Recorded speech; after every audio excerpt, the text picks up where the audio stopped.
Hey guys, I'm back with another reading lesson, and I want to talk about. We were talking about last time the lessons that we learn in our stories, like the lessons you get from the fortune cookie at the Chinese restaurant. When I get those fortunes at the Chinese restaurant, sometimes if it's one I really like or that really makes me think, I keep it. I even have one hanging on my refrigerator that I really liked, that I got out of one of the fortune cookies. And sometimes it reminds me of things or makes me feel better. Sometimes when you get presents for people, maybe for Christmas or your birthday, sometimes you really don't like the present. Sometimes I get bad presents that I really, things I didn't want or can't use. But you know what? Then I think about um, a lesson that I learned, um, be grateful for what you have. And even though it's something I didn't, the present isn't something I wanted or couldn't use or didn't think or wasn't what I thought I was going to get, um, I remember to be grateful because that's a lesson Um, I learned a long time ago. So you can carry the lessons that you learn from your books that you read. You can remember those lessons too. And when you come to a problem in your life, then you can remember that lesson and it will help you. We learn so many great things from the books that we read. So I want to teach you that good readers don't just think about the life lessons at the end of the story, which you can think about the lessons at the end, but you should also be thinking about them at the start of the book. And you can kind of predict or make a guess about what the lesson is going to be. And sometimes you can do that from taking a sneak peek of the book. And you can think, I wonder if this is a story that's going to teach me blank.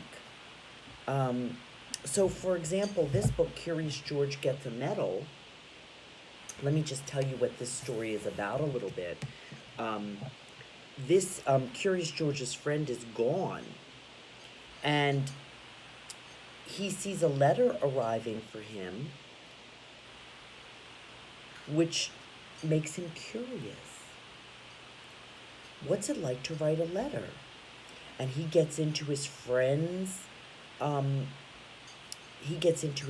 inkwell, and he makes a big mess.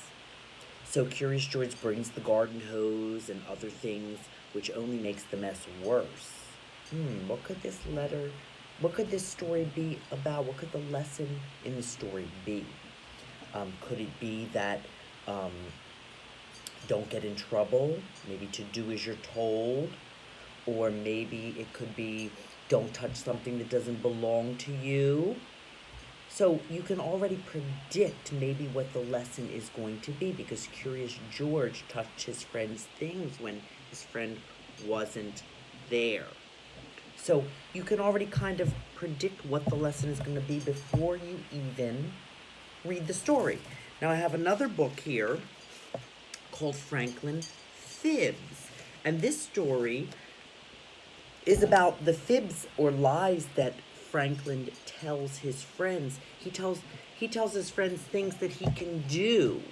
Like he says, I can eat 76 flies in the blink of an eye. That means very quickly. But then his friends ask him to prove it.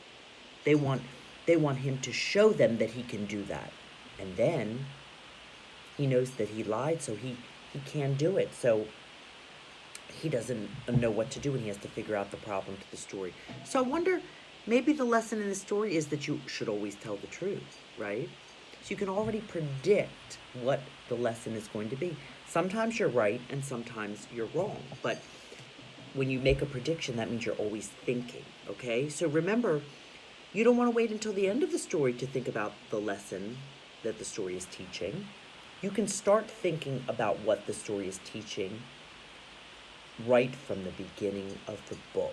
So when you take your sneak peek before you read the story, that's one of the things you can think about. What's this story going to teach me? Is this going to be a story that teaches me about blank?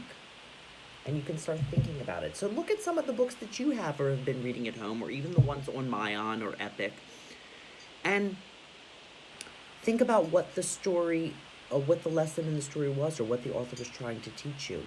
And any new books that you read, try to make a prediction about what the lesson is going to be before you read the story. Okay? I'll see you next time.